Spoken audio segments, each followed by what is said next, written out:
বাড়িটি এমনভাবে তৈরি করা হয়েছে যেন জানালা থেকেই দেখা যায় মসজিদের মিনার, স্পষ্ট শোনা যায় প্রতি ওয়াক্তের আজান। আঙিনা পার হলেই রাস্তা, তারপর মসজিদের বারান্দা। এ বাড়িতেই এখনো থাকেন আলফাতের নেহার বেগম আর তার সন্তানেরা, যাদের কাছে মা হলো আসমানের চাঁদ আর দুনিয়ার বেহেস্ত।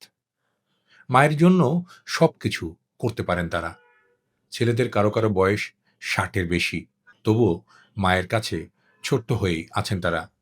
আজ আমরা দেখব পাটোয়ারি বাড়ির সেই মা ভক্ত ছেলেদের গল্প।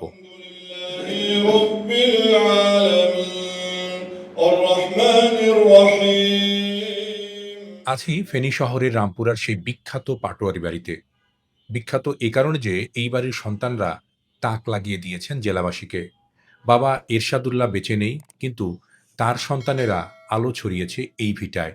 ব্যবসা, রাজনীতি, সমাজসেবার সাফল্যে ফেনীতে শীর্ষে তারা। মায়ের দোয়ায় তাদের এই অর্জন বলে মনে করেন তারা। আর তাই অসুস্থ মায়ের সুস্থতার জন্যই তাদের ছটফটানির শেষ নেই।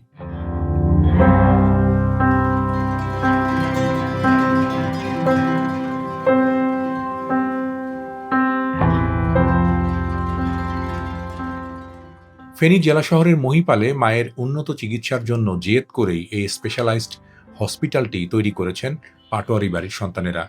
এমন আধুনিক ও উন্নত হাসপাতাল শুধু ফেনী কেন, চট্টগ্রাম বাদে আশেপাশের কোনো জেলাতেই নেই। ১৪ তলা হাসপাতালটি শহরের সবচেয়ে দৃষ্টিনন্দন ভবনও এখন।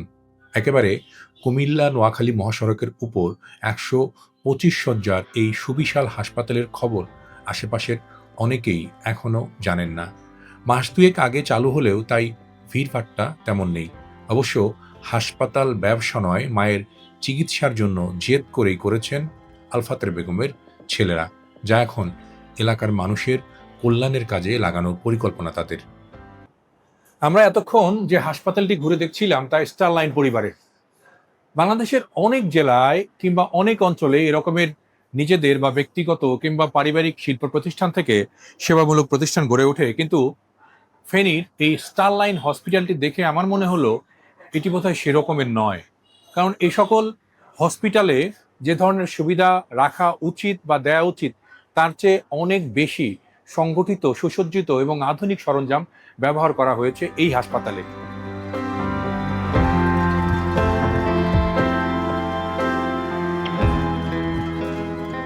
তারা ৫ ভাই ২ বোন।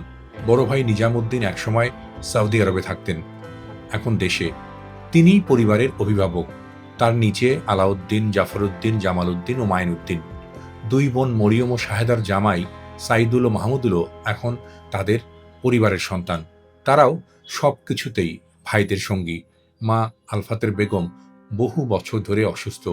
দেশ বিদেশে তার অনেক চিকিৎসা করিয়েছেন ছেলেরা, কিন্তু মনে শান্তি পাননি।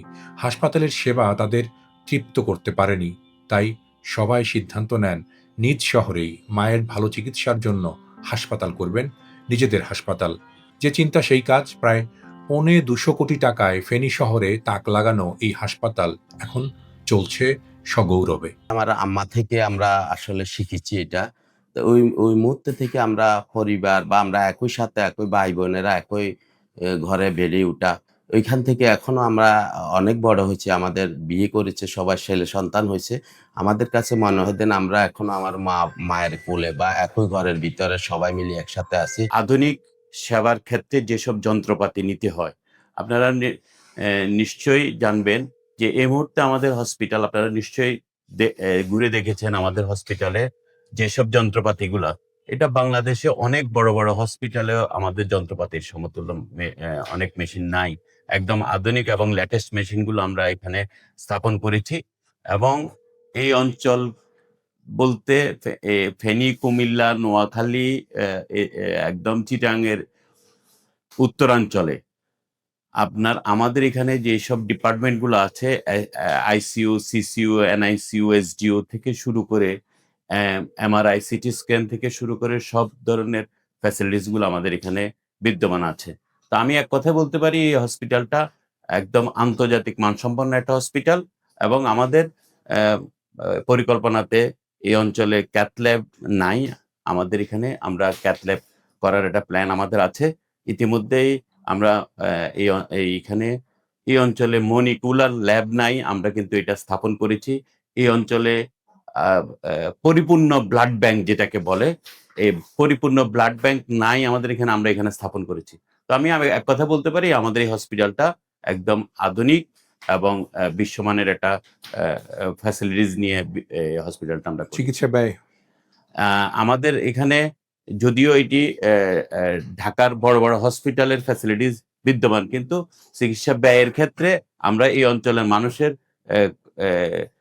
কথা চিন্তা করে এই অঞ্চলের মানুষের সক্ষমতার আলোকে ঢাকা থেকে অনেক সাশ্রয় মূল্যে আমরা এখানে সেবাটা দিয়ে যাচ্ছি।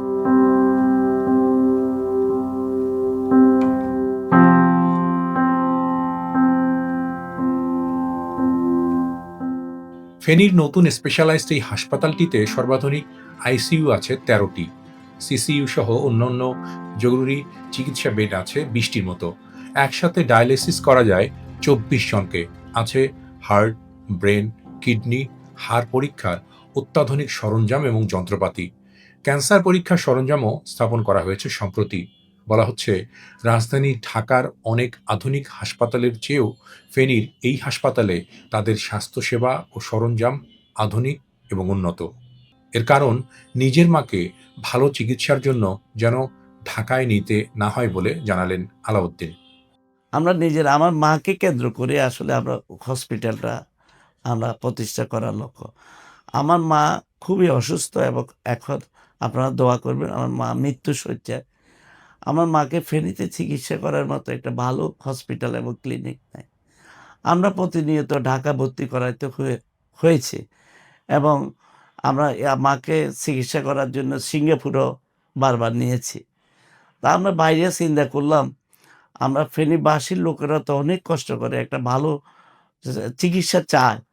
যেহেতু আল্লাহ তাআলা আমাদেরকে অর্থনৈতিকভাবে সচ্ছল করেছে, সকল ভাই আমরা বসে আমরা চিন্তা করলাম ফেনীতে বিশ্বমানের একটা হসপিটাল কিভাবে করা যায়। সেই লক্ষ্য করে আজকে আমরা এই হসপিটাল করেছি। আপনাকে স্পেশালি দাওয়াত রইল। আমরা 2026 সালে সকল অত্যাধুনিক এই যুগের আপনার সকল আমেরিকান আমরা সকল যন্ত্রপাতি নিয়ে স্পেশালিস্ট হসপিটাল করেছি। আমরা আশা করি এই হসপিটাল বাংলাদেশের মধ্যে একটি ভালো নামকরা হসপিটাল হিসেবে পরিচিতি লাভ করবে। আর আমার ফেনীবাসী স্বল্প খরচে ঢাকা থেকে অনেক স্বল্প খরচে অনেক কমে চিকিৎসা করতে পারে বলে আমি বিশ্বাস করি।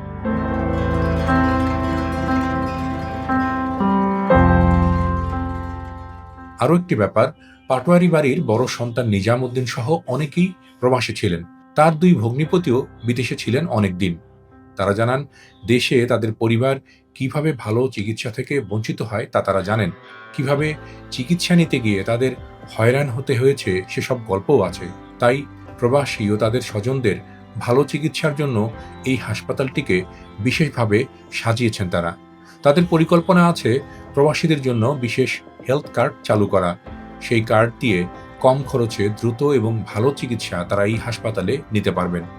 সবাই জানি আমাদের দেশে বেশি প্রবাসী ফেনী, নোয়াখালী, কুমিল্লা, চাঁদপুর ও লক্ষ্মীপুর অঞ্চলের। তাই এসব জেলার অন্তত 30 লাখ প্রবাসীর 70 লাখেরও বেশি পরিবার সদস্যের জন্য এটি হতে পারে চমৎকার এক স্বাস্থ্যসেবা কেন্দ্র। স্টারলাইনের আজকের এই যে সফলতা কিংবা অনেক মানুষের কর্মসংস্থানের যে প্রচেষ্টা, সেটি কিন্তু তারা সফল হয়েছেন এই কারণেই। কারণ অনেক মানুষ তাদের এই কর্মস্পৃহার সাথে যুক্ত হয়েছেন। স্টারলাইনের যে প্রতিষ্ঠানগুলো রয়েছে, এখন তারা বলছেন 42টি প্রতিষ্ঠান আরও কয়েকটি আসার অপেক্ষায় রয়েছে।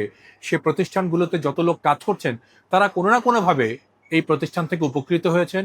কর্মসংস্থানের পাশাপাশি তাদের সামাজিক মূল্যায়নও হয়েছে, অর্থনৈতিক উন্নয়নও হয়েছে। আর তাই আমার মনে হয় যে বাংলাদেশের যে প্রান্ত থেকেই যেভাবেই উদ্যোক্তা হন, বিনিয়োগকারী হন কিংবা শিল্প তৈরি করতে চান, তাদের এই জিনিসটি মাথায় রাখা উচিত, আগে নিজের পরিবার, এলাকা কিংবা মানুষদের সেবা দেওয়া। আমরা সেরকম করেই চেষ্টা করছি বহুদিন ধরে বাংলাদেশের বিভিন্ন প্রান্তে যারা ছড়িয়ে রয়েছেন তাদের সেবামূলক কর্মকাণ্ডগুলোকে সবার সামনে তুলে ধরার আশা নিয়ে।